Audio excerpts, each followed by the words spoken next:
directamente desde la Iglesia Evangélica Emanuel en la ciudad de Bakersfield.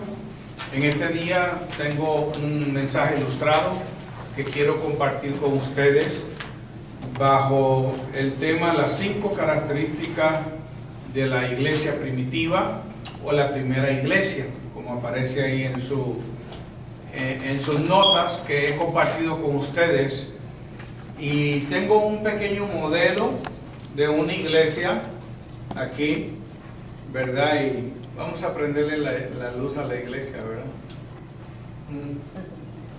Vamos a prenderle la luz a la iglesia. Casi todas las iglesias, cuando se hace una iglesia, nunca puede faltar el letrero, ¿verdad? El letrero que dice la hora que empezamos. Y imagínese usted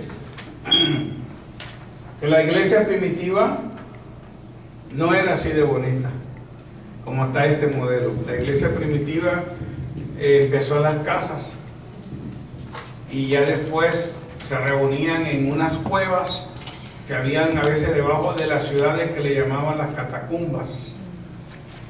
Y los hermanos de la iglesia primitiva estaban bajo persecución.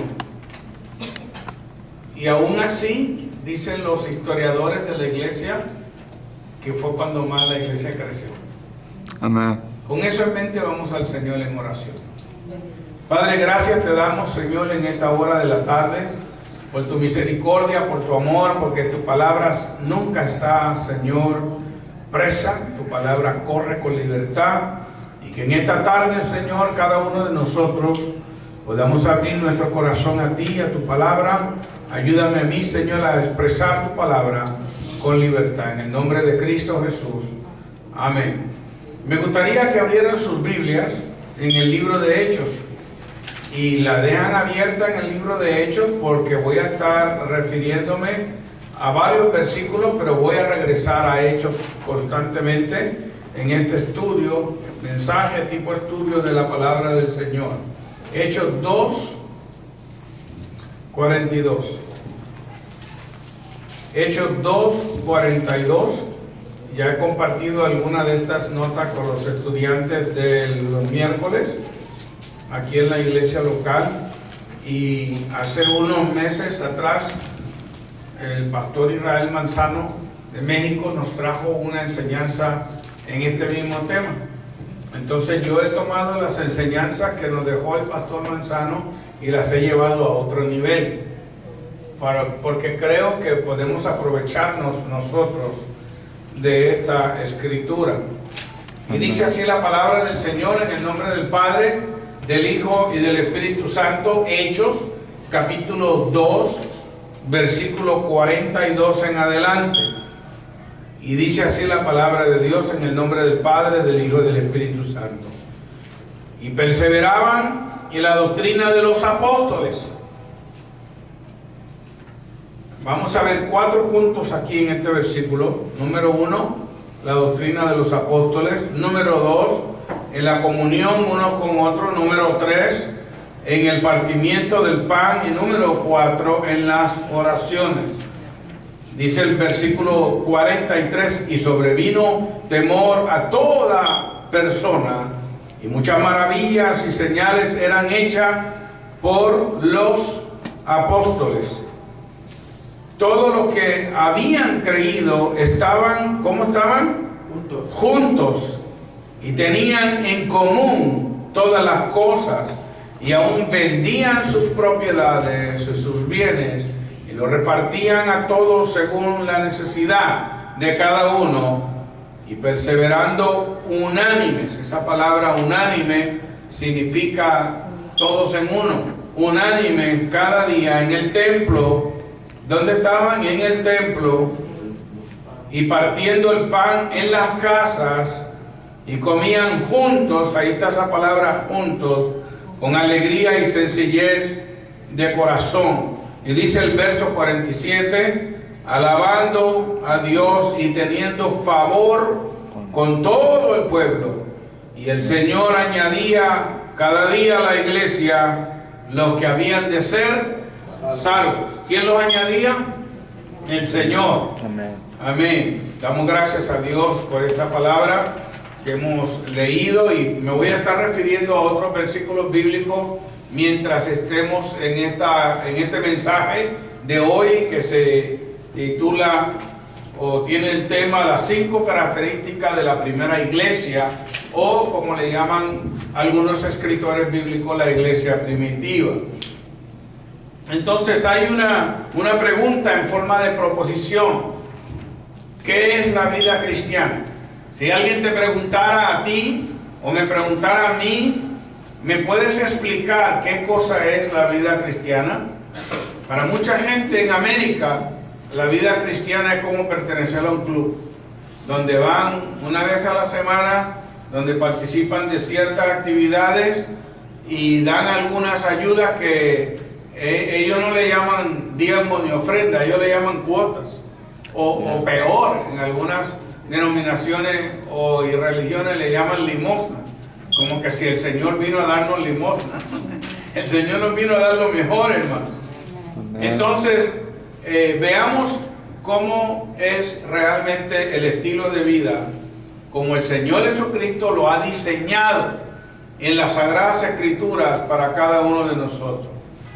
Y fíjense, hermanos, que lo que Dios nos ha dado no es solamente un templo para que nosotros tengamos una religión, ¿verdad? Porque la iglesia, en el plan de Dios, el templo, sí se cuida y es el lugar de reunión y debe de ser el lugar sagrado, pero realmente el templo somos nosotros. La palabra del griego oikos, que significa casa, ¿verdad? En el Antiguo Testamento aprendimos en el libro de Éxodos y Levíticos y Números de que Dios permitió que los hermanos del Antiguo Testamento hicieran un tabernáculo. Y un tabernáculo era una casa de campaña temporal, donde en ese lugar, con las dimensiones especiales que Dios le dio, había un mueble sagrado en el lugar santísimo. O sea que ese tabernáculo tenía diferentes divisiones. Estaba lo que se llamaba los atrios, que eran como los patios del lugar, y de ese patio no pasaban ni los niños ni las mujeres. Solamente al santuario entraban los hombres, y especialmente los levitas, que eran sacerdotes. Pero dentro del santuario o dentro del tabernáculo había otro lugar que se llamaba el lugar santísimo, y que el sumo sacerdote entraba una vez al año. ¿Okay? Y cada sacerdote de la tribu de Leví tenían que consagrar sus vidas al Señor. Si ellos entraban al lugar santísimo, que es como decir, o sea, que más o menos como esto aquí, ¿verdad? El santuario, que aquí cuando uno va entrando tiene un espacio allí, especialmente en este edificio, tiene las puertas, pero de las puertas para acá están los baños y está una entrada de oficina. Entonces esto le llaman en inglés el narthex, o sea, como decir en una casa grande, la antesala, ahí. Entonces dentro de lo que es estas 4 paredes aquí, es el templo. Pero este lugar acá arriba vendría a ser como el lugar santísimo, donde los últimos que se subían ahí eran los sacerdotes a ministrar. Posteriormente en el templo, la visión que Dios le dio a David, pero fue Salomón su hijo el que construyó el templo, ya no eran solamente los sacerdotes, sino que también se subían los levitas cantores, que también eran de la tribu de Leví. Habían 12 tribus en Israel, y cualquier tribu no podía decir, no, pues yo quiero tocar un instrumento. No, tenía que ser de la tribu de Leví, y tenía que consagrarse de la manera que se consagraba el sacerdote, se tenían que consagrar los músicos. ¿Por qué digo esto? Porque es muy importante que nosotros entendamos que cuando usted y yo estamos acá ministrando, le estamos ministrando ¿a quién? A Dios. ¿verdad? No es, sí, la gente escucha y se alegra con los cantos, pero los cantos no son para el ministro, los cantos no son para necesariamente el público, los cantos no es para que la gente nos saque foto y digan qué bonito se escucha, ¿verdad? Los cantos, la adoración, todo lo que se hace, lo que se llama la liturgia de la iglesia, que es desde que comienza el servicio con una oración hasta que el ministro diga amén. Todo es para la gloria de Dios. Sí, y amén. todo lo hacemos para Dios. Amén. Entonces, la gloria de Dios bajaba en el tabernáculo, la gloria de Dios bajaba en el templo, y la gloria de Dios baja aquí en la iglesia. Amén. Yo he sido testigo Sí, de amén. cómo Dios ha ministrado en nuestras vidas. A muchos de ustedes Dios les ha hablado.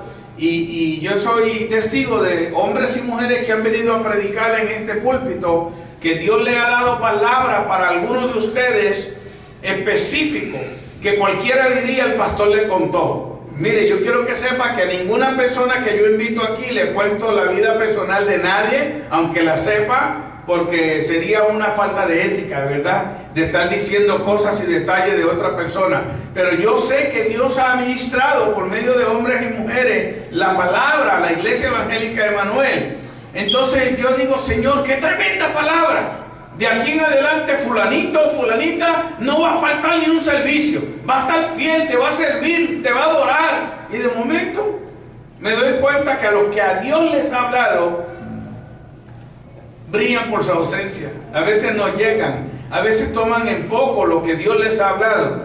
Entonces, mientras el pastor Israel estaba hace un mes ministrando bajo este tema, yo estaba tomando las notas y el Señor me estaba ministrando a mí y me decía: la Iglesia Evangélica de Emanuel, hasta que no conozca realmente estos 5 puntos, no va a haber un crecimiento numérico de la iglesia, porque realmente estamos aquí muchas veces y no entendemos los propósitos por los cuales estamos aquí. Entonces, yo creo que realmente lo que Dios va a hacer, y puede ser que ni hoy termine, como le dije, en este tema voy a estar hasta que la iglesia capte el mensaje. Amén. O se cansan del tema y digan: pastor, mejor predique de otra cosa.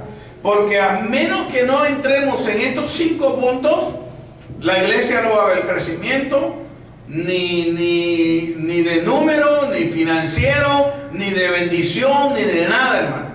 Por lo menos eso es lo que el Señor me ha impresionado en mí. Entonces yo digo: bueno, Señor, ¿cómo voy a comunicar? El Señor me dice: no te preocupes, tú preparas el mensaje y yo me voy a encargar de hacer el resto. Amén. Y yo estoy usando cosas como yo sé usar. En el papel le puse una figura de una iglesia, y en inglés open door significa ¿qué cosa? Puerta abierta.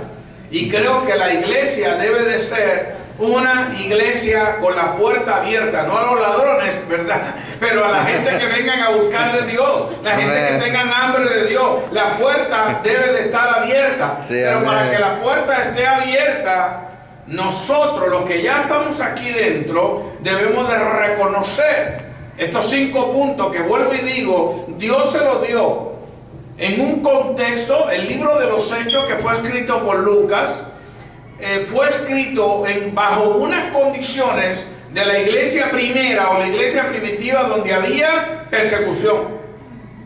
¿Saben qué hacían con los cristianos de la iglesia primitiva? Cuando descubrían que eran cristianos, los agarraban, los llevaban presos, los encadenaban y se los tiraban de lonche a los leones, a las fieras hambrientas.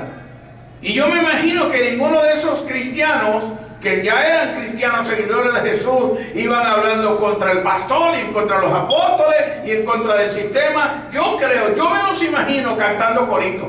Amén. Mientras iban a enfrentarse con esas fieras, ellos iban, no sé, cantando a lo mejor Cuando los santos marchen ya, o algún corito alegre, ¿verdad? Y allá aquellos venían y se los comían en pedazos, los hacían, y nadie estaba diciendo qué malo es Dios. Mira donde Dios nos ha puesto, mira lo que están haciendo con nosotros. Al contrario, bajo esas condiciones de la iglesia primitiva, quiero decirle, y esto está verificado por las notas de los historiadores de aquellos años, que habían en Jerusalén más de 10,000 cristianos sin casas.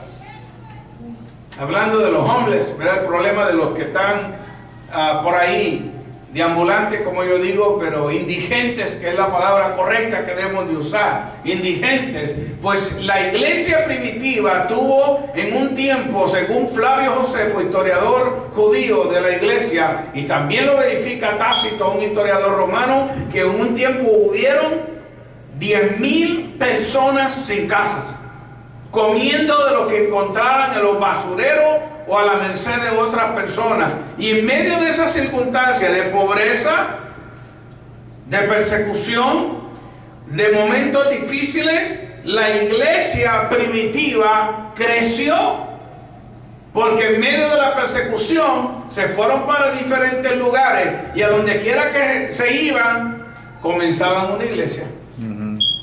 ¿Verdad? Y no era la iglesia que vemos hoy en día, la iglesia la iglesia moderna, ¿no? Donde hay un edificio, una torre, una campana, una cruz, donde está el letrero y hasta donde hay hasta una fuente de agua. No, la iglesia institucional no se conocía. Vuelvo y digo, la iglesia primitiva empezó en las casas, empezó debajo de los árboles, empezó donde los hermanos vieron la visión de trabajar para el Señor. Si ven en el dibujo que está ahí, en el papel que les di, arriba de la iglesia dice iglesia cristocéntrica. Todo en la iglesia debe de girar alrededor de la persona maravillosa de Jesucristo. Si Cristo no es el centro de la iglesia va a fracasar, la iglesia no va a funcionar, la iglesia no va a adelantar, porque todo lo que hacemos, si cantamos, ¿para quién es? Para Dios. Para el Señor. Amén. Si predicamos, si enseñamos, aún si limpiamos en la iglesia, si cocinamos en la iglesia, si trabajamos en la iglesia, lo hacemos para el Señor. Amén. Colosenses 3:17 dice que todo lo que hagáis, sea de palabra o de hecho, hacerlo para el Señor. Amén, para la gloria del Señor.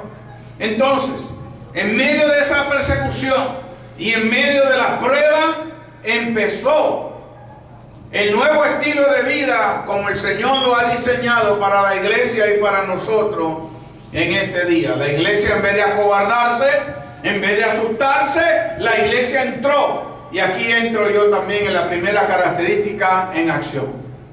Amén. En acción.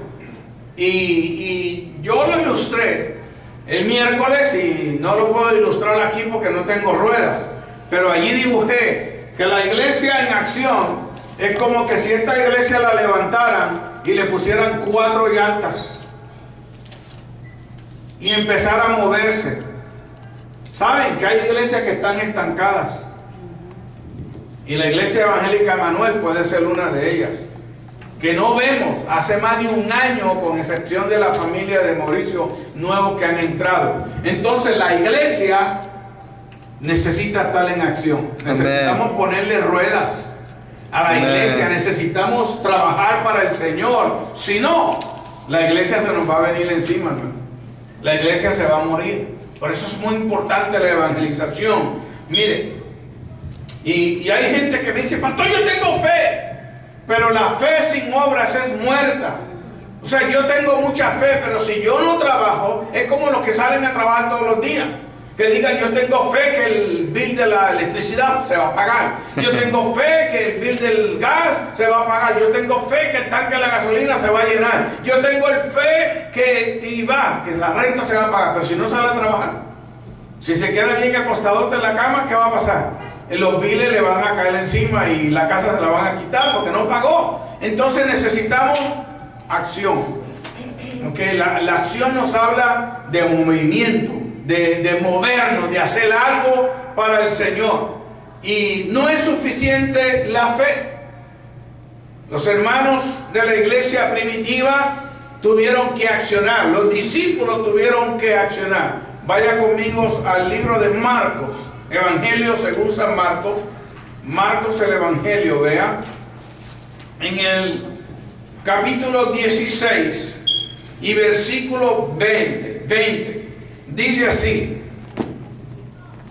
Marcos 16, 20. Y ellos, saliendo, predicaron en todas partes, ayudándoles el Señor y confirmando la palabra con las señales que le seguían. Amén. Aleluya. Gloria a Dios. ¿Qué hacían? Predicaban la palabra.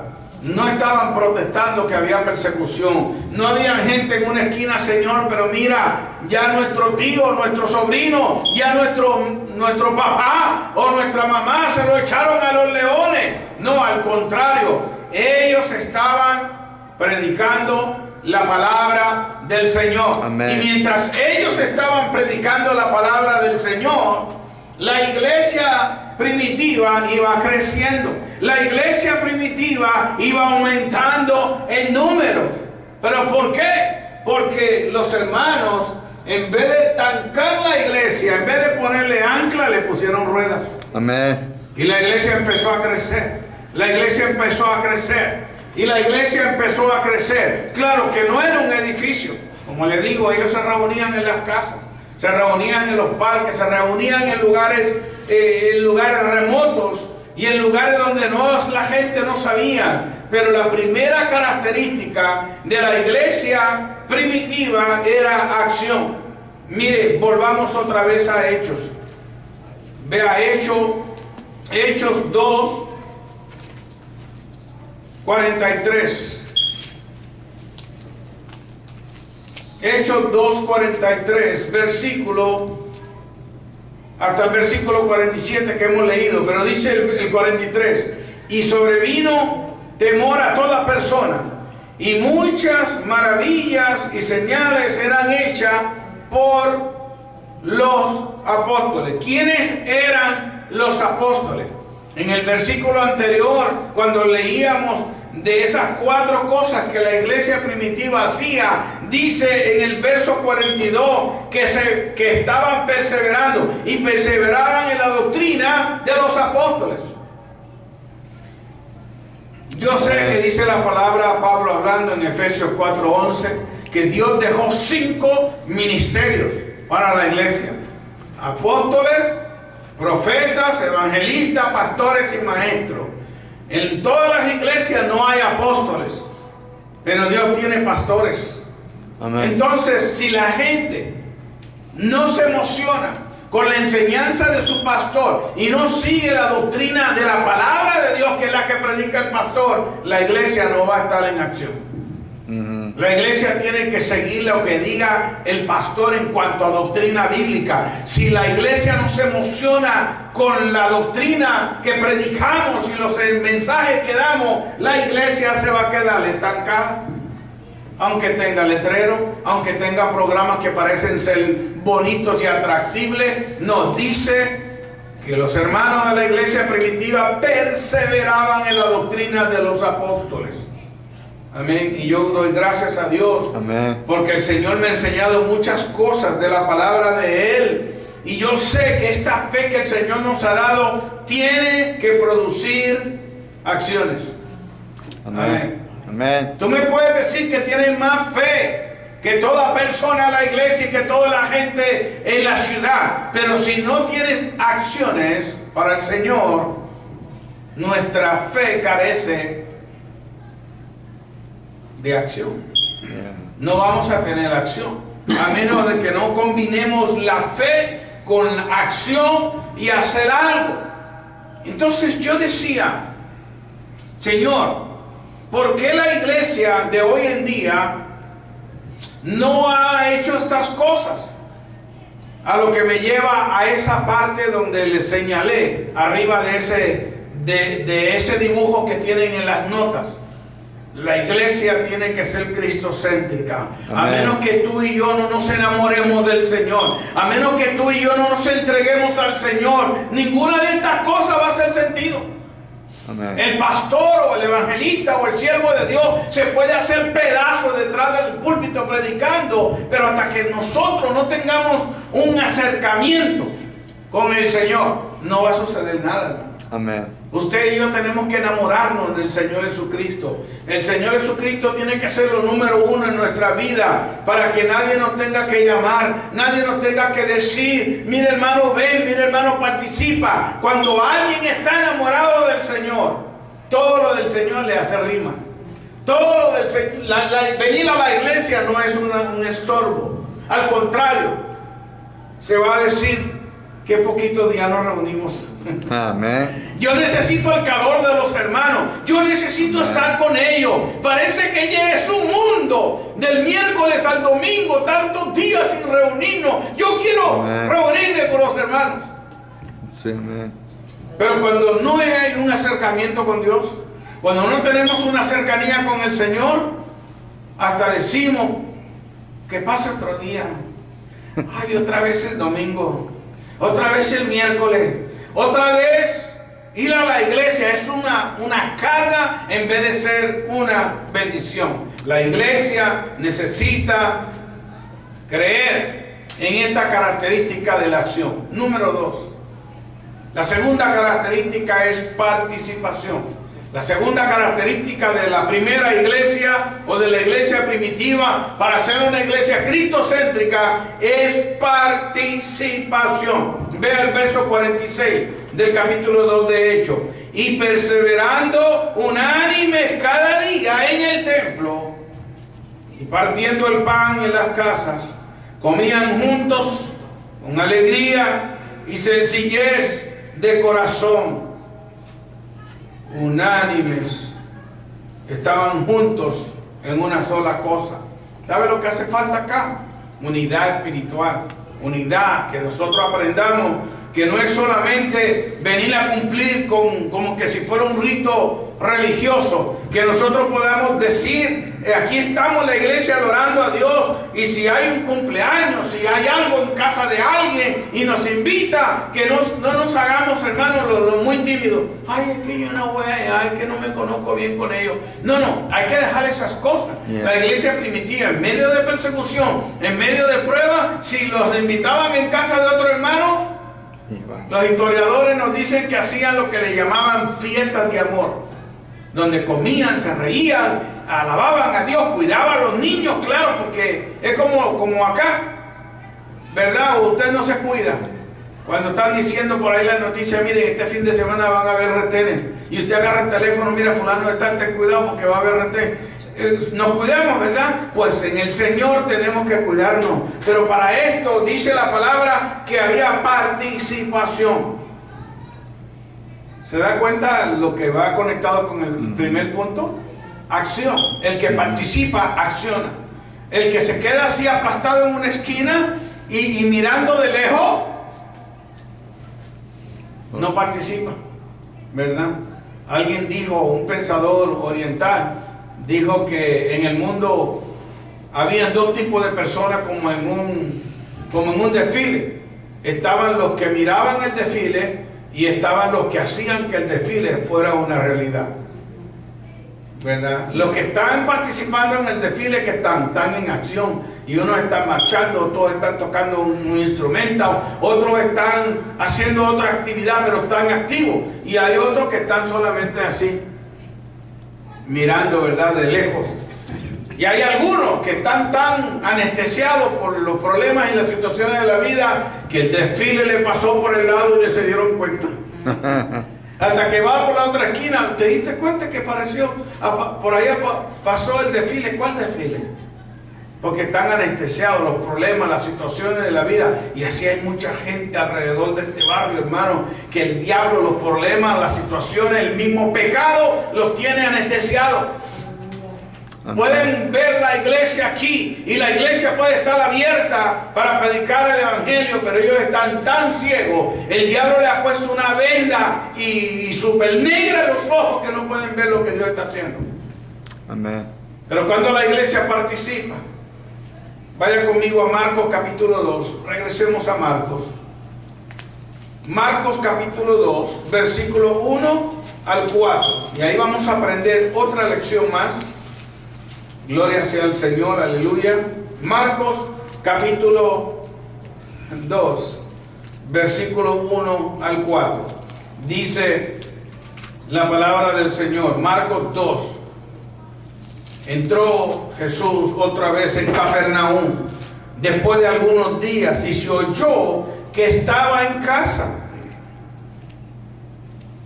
E inmediatamente se juntaron muchos, de manera que ya no cabían ni aún a la puerta, y le predicaba la palabra.